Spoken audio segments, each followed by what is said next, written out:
Buenas, soy Pablo y he venido a hablar. En primer lugar, quiero remarcar una cosa y es que yo veo los clips que van sacando de los programas de The Wild Project, no por Jordi Wild, no os alarméis, sino por la gente que trae. Y hace poco ha traído un crítico de cine, que no me sé el nombre ni me interesa, que al ver ese vídeo, o sea, me ha causado tanto rechazo todo lo que decía, porque es la típica persona típico cinéfilo.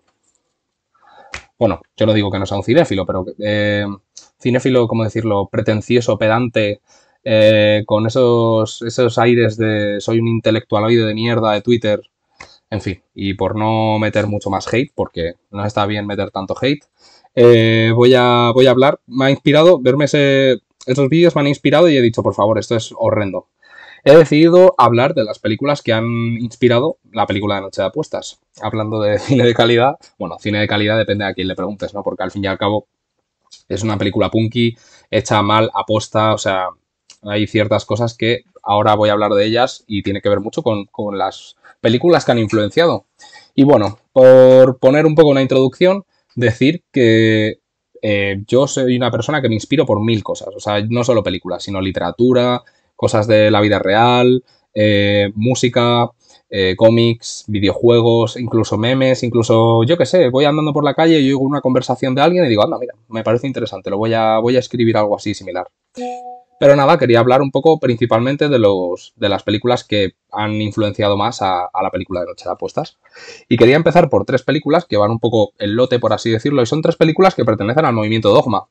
Solo de todas las personas con las que he hablado que se han visto la película, solo una ha sabido pillar el rollo Dogma, lo cual me hizo mucha ilusión. Dije, anda, mira, alguien que lo ha entendido, porque, a ver, tampoco es que yo lo hiciese tan aposta así, pero sí que es verdad que me fascina mucho la forma de rodar el cine Dogma y ese rollo que tienen de las reglas, que es lo único que no me gusta. Pero bueno, siempre se saltan alguna regla en alguna película del Dogma, así que eso también está gracioso. Y esas tres películas son dos de las primeras y luego una aparte. Son Los Idiotas, que bueno, me la vendieron sin carátula, entonces le puse yo puse Los Idiotas y ya está. De Lars von Trier, Celebración, de Thomas Vinterberg, que es un pedazo de director, y El Desenlace, de Juan Pinzás, que es el único director español que tiene películas en el movimiento Dogma, como decirlo, de forma oficial, porque eso te dan una especie de diploma, o sea, tú las presentas y te dan un diploma firmado, me parece que por Lars von Trier y por Thomas Vinterberg, que son prácticamente los dos fundadores del movimiento. Y eso, y se considera que tu película es Dogma si sigue la clase o sea, los requisitos que te piden para que sea una película Dogma, los cuales son, pues, se graba todo más o menos cámara en mano, sin efectos, sin una postproducción muy obvia, por así decirlo, o muy elaborada, sin música fuera de la música que pueda haber directamente dentro de la acción de la película. Son varios requisitos y son películas que están grabadas de forma muy tosca, con la iluminación natural, con ciertas cosas. Me gustaba mucho esa forma de rodar y decidí usarlo un poco con la película. Bueno, también ahora voy a hablar en contraposición a la otra película que ha sido la gran influencia para mí haciéndola. Pero básicamente lo que digo es que me gustaba ese rollo de grabarlo como si fuese cámara en mano, parecido casi a un documental, así como todo muy cercano, un poco a medio camino entre un documental y una película porno. Que suena como muy raro, ¿no? Pero ese era el objetivo, grabarlo todo muy tosco, muy, muy raro uno. Y nada, a mí el tipo del cine Dogma, yo lo que he podido ver, que he visto esas dos y la trilogía de Juan Pinzas del Dogma y poco más, yo creo, pues me influenciaron mucho, me parecieron películas muy interesantes y me moló rodar de esa forma, con la cámara digital, de mano, una cámara así bastante cutrecilla. Podría haberla grabado algo mejor, pero me gustaba grabarlo así y como lo grabé con la misma cámara que la serie, quería un poco cerrar ese ciclo, ¿no? con la película. Y ahora voy a hablar de la otra película. Yo creo que la película que a nivel personal más me ha influenciado a hacer esta película, que es Inland Empire, de David Lynch. Yo siempre he sido muy fan de David Lynch, siempre. Y bueno, he de decir que igual que el tipo o The Wild Project que me he visto, le olía el aliento desde la pantalla, desde detrás de la pantalla, yo podía oler la polla de Stanley Kubrick en el aliento de ese hombre, la polla de Zack Snyder. Que a mí alguien me diga que Zack Snyder es un buen director, me toca los cojones. Porque no lo es, porque no lo es. O sea, es un tío que realmente quiere hacer porno gay, pero no por lo que sea, pues no lo hace y decide hacer películas de mierda. Eh, cuando en verdad, si hiciese porno gay, probablemente tendría muchísimo valor que lo que hace ahora. Bueno, Inland Empire es una película, después de hacer este inciso hater totalmente, esta película es una película grabada en cámara digital. David Lynch vio que estaba un poco en auge el tema de las cámaras digitales y dijo, yo quiero grabar con esto. Es una película extremadamente rara, muy, ¿cómo decirlo? Muy meta cine, porque habla sobre un rodaje de una película y tiene este rollo de David Lynch, que es algo que a mí es una de las cosas que más me gusta de David Lynch, que es el confundir los sueños con la realidad, el no saber qué es real y qué es ficticio, que es una película y que no, y un poco ese rollo existencialista de la protagonista, de que no sabe muy bien qué está pasando. Eso me inspiró mucho a mí a la hora de hacer la película, porque yo escribí el guión hace bastante tiempo, pero una vez cogí el guión terminando la preproducción, dije, voy a cambiar 1000 cosas. Y es lo que he hecho, cambiar 1000 cosas. Hay 1000 cosas añadidas, 1000 cosas quitadas. Han cambiado muchísimas cosas, muchísimos personajes que yo veía que no tenían mucha relevancia, los quité o los cambié por otros. Inland Empire, tanto a nivel película como el proceso de la propia película, de cómo se rodó, me inspiraron mucho en hacer la mía. Y obviamente David Lynch es una de mis mayores influencias. Y también, hablando de David Lynch, otra película que influenció tremendamente la película de Noche de Apuestas fue Mulholland Drive. Mulholland Drive, otra película en la que se tuerce mucho la realidad, los personajes tienen unos conflictos existencialistas muy tochos, están todos siempre como muy rayados con todo, por decirlo de una forma muy resumida, ¿no?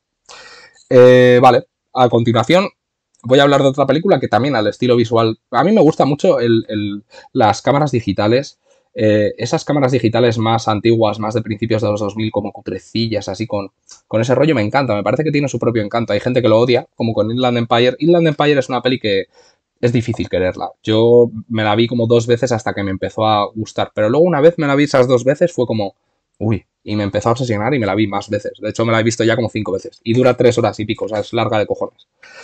Bueno, pues otra película grabada en digital, con muy poco presupuesto, que la película de Noche de Apuestas ha tenido tan poco presupuesto que ha tenido 0 presupuesto.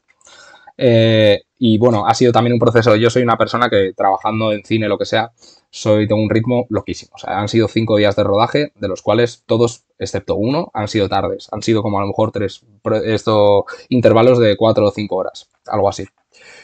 Y la otra película de la que quería hablar, Visitor Q. Visitor Q es una película que Takashi Miike, el director japonés, un gran director japonés, soy muy fan suyo, es un loco, hace absolutamente de todo. Y es una película que la hizo para una especie de, no concurso, pero una especie de cosa que hubo en Japón, en la cual cogían a varios directores y tenían que grabar algo con una cámara digital con un presupuesto muy limitado. Es una película muy retorcida, muy extremadamente retorcida. O sea, yo de hecho creo que Takashi Miike cogió una lista de todos los tabúes posibles y fue como tic, tic, tic, tic, pasándolos todos. Y algo que también me influenció mucho en la película. Los personajes de la película, tampoco me quiero meter en un análisis muy profundo, pero son personajes que son unos hijos de puta y son también una representación de esa cruda realidad, que esto se enlaza mucho con las películas del Dogma, esa cruda realidad tras la fachada de felicidad que pueden ser la televisión o las series, ¿no? Porque al fin y al cabo la serie de Noche de Apuestas es, en cierta manera, una parodia dadaísta de la sitcom. Y yo con la película de Noche de Apuestas quería mostrar como la feísima realidad detrás de eso, el reverso oscuro. Y claro, los personajes son drogadictos, adictos al sexo, violentos, asesinos, gente con una moral, bueno, sin moral prácticamente, amoral. Y Visitor Q, pues influencia mucho en eso, al igual que a mí me ha influenciado siempre Takashi Miike y el humor tan sumamente ácido de esa película es algo que me influenció mucho, porque Visitor Q tiene humor con prácticamente todo lo chungo, o sea, incesto, necrofilia, coprofilia, todo tipo de cosas, asesinato, tortura, violación, todo. O sea, es una película que no es para todo el mundo, ¿vale? Igual que la película de Noche de Apuestas, yo supongo, de momento nadie me ha dicho nada, pero supongo que a alguien no le hará ni puta gracia. Yo sé que hay ciertas personas que si la viesen la odiarían y es completamente normal y yo no pretendo que todo el mundo la quiera. Yo la quiero y eso es lo importante. Es mi pequeño bebé. Es mi pequeño bebé. Y bueno, continúo con otra película que esta sí que es verdad que ya no es tan cutre visualmente y es Querelle, de Rainer Werner Fassbinder. Yo soy muy fan de Rainer Werner Fassbinder y esta fue su última película, tristemente, con Brad Davis y Franco Nero. Y Querelle es una película con los... A mí, los personajes de Fassbinder siempre me han interesado mucho, bueno, desde que conozco su cine, y son una gran influencia para mí, porque igual son personajes con una moralidad, con una dualidad moral muy curiosa, con muy atormentados, muy jodidos, y a mí ese tipo de personajes siempre me han interesado más que un personaje que sea típico. Siempre pongo el ejemplo de Brad Pitt en Guerra Mundial Z, que es un folio en blanco para que tú proyectes tu vida en él y digas, anda, mira, me gusta esta película porque yo soy como el prota, porque el prota quiere a su familia y yo quiero a mi familia, porque el prota le gusta trabajar y a mí me gusta trabajar. O el prota se va de vacaciones a Benidorm y yo me voy de vacaciones a Benidorm, por ejemplo, ¿vale? Sin embargo, los personajes de Fassbinder son personajes que es prácticamente imposible muchas veces ponerte en su papel o a veces incluso todo lo contrario, porque muchas veces tiene muchos personajes que son muy vulnerables y no lo quieren mostrar, lo que sea. Bueno, hay muchas. Hay una gran infinidad de personajes en sus películas y Querelle en particular es casi que mi película favorita suya y ha sido una gran influencia sobre todo para los personajes. Y también las distintas subtramas homosexuales de la película vienen mucho también de Querelle, vienen mucho de. Bueno.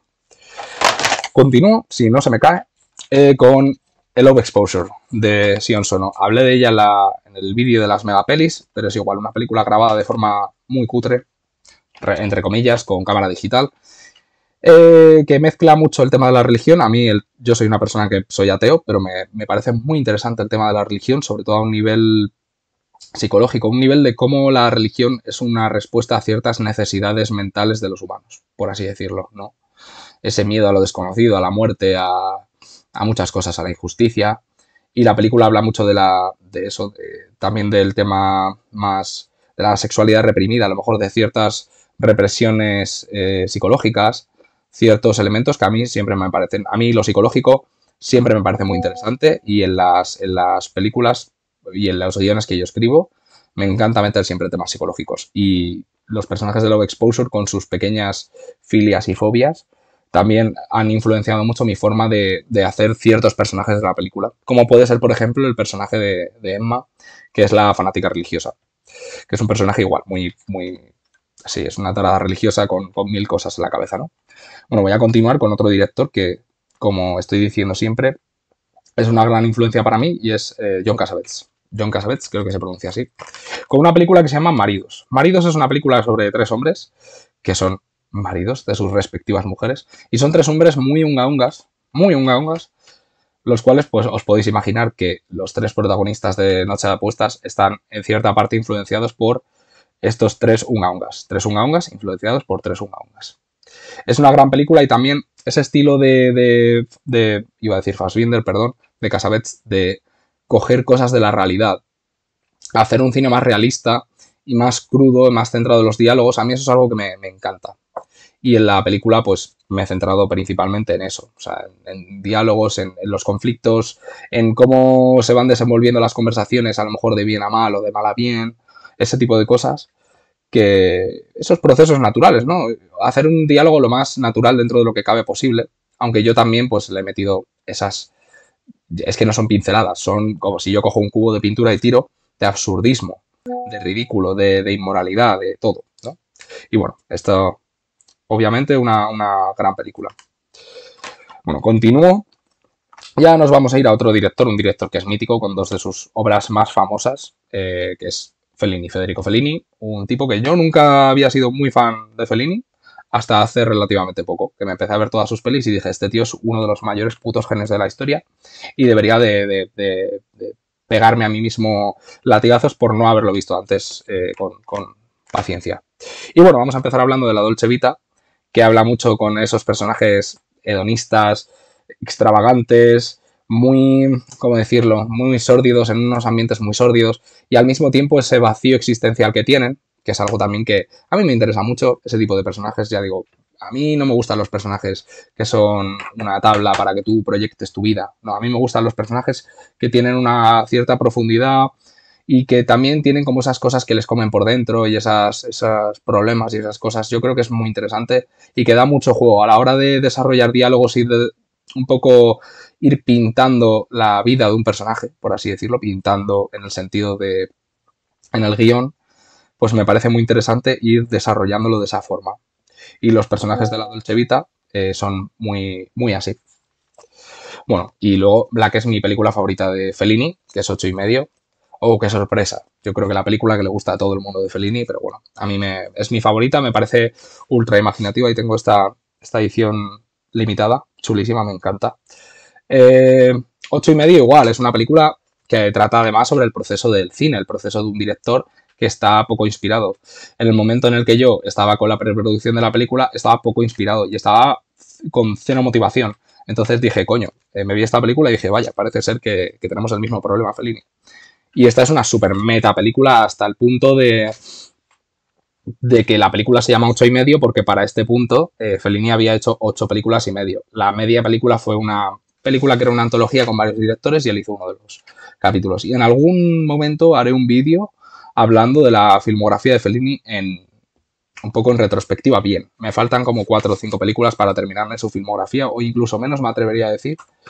Y bueno, Fellini, como siempre, su mundo interior y ese rollo del realismo mágico es una gran influencia para la película de Noche de Apuestas y para la serie prácticamente también. Y ahora nos vamos a ir a un cine mucho menos elaborado y mucho menos refinado. Y vamos a hablar de una de mis películas favoritas de la historia, que es Freddy el Colgado. Freddy el Colgado es una comedia que se hizo aposta para ser la peor puta comedia del mundo, la peor puta película del mundo, y aún así ganó dinero en taquilla, lo cual me parece flipante, que películas como Scarface se comiesen un mojón en la taquilla y en la crítica y todo, y Freddy el Colgado, a ver, la crítica la masacraron, pero a Tom Green es que se la sudaba porque esto fue un troleo básicamente que él hizo. Un troleo bien, no como la mierda de bocadillo de Wismichu, que vuelve a hacer un inciso hater, pero que fue una cosa que es un poco pérdida de tiempo. O sea, la gente es como, ¡guau, qué genio ha troleado el sistema! No, lo que ha hecho ha sido hacer una cosa medianamente polémica porque su canal se estaba muriendo, ya no le veía prácticamente nadie, la peña que cuando le veían tenían 13 años y no tenían puto criterio, pues habían crecido y se habían dado cuenta de que Wismichu no tenía ninguna puta gracia. Entonces hizo eso un poco como tal. Esto es un buen troleo. Este tío le consiguió vender un guión con chistes de zoofilia a puto Disney. Lo cual, quiero decir, en comparación, pues se la folla. Y además de eso, pues es una película que no sé, se puede defender, no se puede defender. Yo digo que es una de mis películas favoritas. Me encanta, es la meca de lo absurdo y de los cerdos muy asquerosa. Y no tiene por qué serlo, pero lo es. Y obviamente pues ha sido una de mis grandes influencias porque yo también me gusta mucho meterme en todo lo absurdo del cine y te da también mucha libertad a la hora de que puedes literalmente llevarte la película por donde quieras. Y yo eso es lo que he hecho con la película de Noche de Apuestas. Sí que es verdad que la he hecho muy mía con ciertas cosas, bueno, con muchas cosas, pero también estas películas de las que estoy hablando me han empujado mucho a decir, coño, si puedo hacer esto, e incluso lo puedo hacer más fuerte, lo puedo hacer más estúpido, lo puedo hacer más tal. Ha sido un poco como darme un pie para yo verme capaz de hacer ciertas cosas. Bueno, voy a hablar de otra película que ha sido también una gran influencia para el tema personajes, que yo he intentado pues centrarme mucho en los personajes, y es Vivir a tope. Vivir a tope de Paul Verhoeven, que ya la mencioné en mi vídeo de Paul Verhoeven, mi marido es Paul Verhoeven, es genial. Y Vivir a tope es una película con unos personajes moralmente corruptos hasta unos niveles absurdos, y no solo moralmente corruptos, sino son gilipollas. Son gente horrible y son gilipollas y son ungas totalmente. Se vuelven muy locos con las chicas, se vuelven a no sé qué.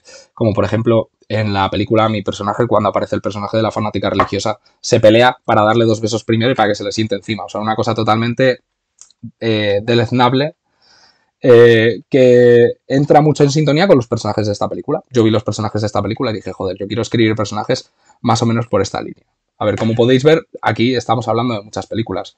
Sí que es verdad que yo ya lo digo, o sea, estas no son las únicas películas que me han influenciado. A mí me han influenciado las literalmente miles de películas que me he visto, los cientos de cómics que me habré leído en mi vida, los no sé cuántos videojuegos que habré jugado. O sea, yo me dejo influir por 1000 cosas y también la gente que trabaja conmigo, mis maravillosos actores y actrices y gente técnica y todo, que me encanta que aporten cosas y me encanta que me influyan con ciertas cosas que dicen, oye, hacemos esto aquí, hacemos esto acá. Y me encanta darles pie porque muchas de las genialidades de la película vienen de eso también. Y me encanta. Bueno, voy a hablar de otra película que para mí fue la película que yo siempre había sido un obseso del cine, pero la película que me hizo querer ser director de cine fue esta. Bueno, esto es una trilogía, pero esta es la primera. Y es Pusher, de Nicolas Winding Refn. Yo En su momento, cuando salió Drive, me la vi, me flipó. Luego me vi Solo Dios Perdona, me la vi, me flipó. Y directamente me vi la trilogía Pusher, que tengo las otras dos por ahí. Y es prácticamente de mis trilogías favoritísimas.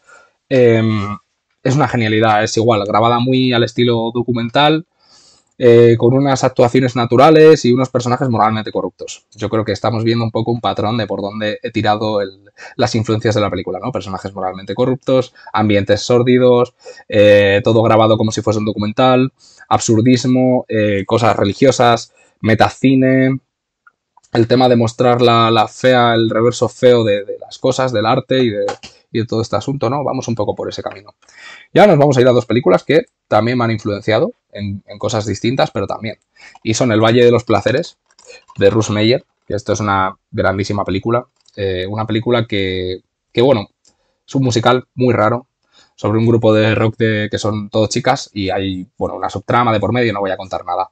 Pero igual, esos ambientes sórdidos que muestran en la película y esa corrupción moral, por así decirlo, entre comillas, porque a mí me parece un concepto un poco del judeo-cristiano, así un poco, bueno, anticuado, seamos sinceros.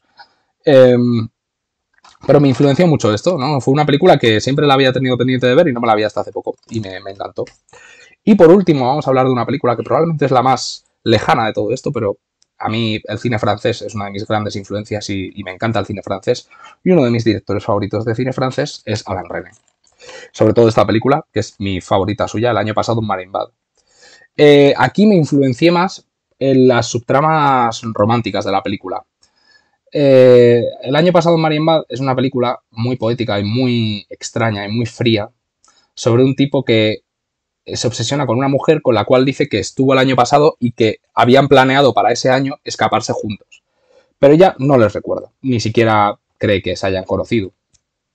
Y de hecho no se sabe, o sea, es extremadamente ambiguo toda la película y es muy raro, lo cual, como la peli de Noche de Apuestas, es muy raro. Eh, y me gusta mucho esa melancolía que tiene la película, ese anhelo del protagonista y esa desesperación, ese rollo casi de película de terror de un personaje que está perdido en medio de un ambiente totalmente absurdo y que no entiende, perdido y como intentando buscar una explicación a las cosas, porque también es verdad que la película de Noche de Apuestas, y dejo de hablar de las películas y hago un pequeño final para enlazarlo con la película, y es que